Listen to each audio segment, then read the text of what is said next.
Hi friends, welcome to my channel. ఇవాళ మీ ముందుకు interesting పొడుపు కథతో మీ ముందుకి వచ్చాను.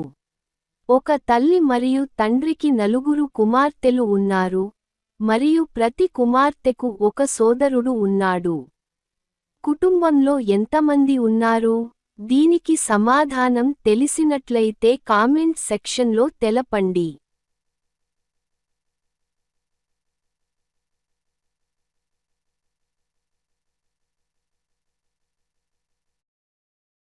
దీనికి సరైన సమాధానం 7. ఖచ్చితంగా. సమాధానాన్ని తెలుగులో వివరిస్తాను. ఒక తల్లి మరియు ఒక తండ్రి, అంటే ఇద్దరు వ్యక్తులు. వారికి నలుగురు కుమార్తెలు ఉన్నారు. ఇది కొంచెం గమ్మత్తైన భాగం. ప్రతి కుమార్తెకు ఒకే సోదరుడు ఉంటాడు. ఇది నలుగురు వేర్వేరు సోదరులు కాదు. కాబట్టి నలుగురు సోదరీమణులకు ఒకే సోదరుడు ఉన్నాడు. అందువలన మీరు వారందరినీ కలిపితే 7 వ్యక్తులు అవుతారు.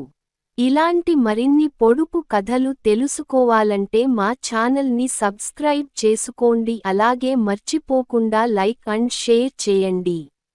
Thank you for watching.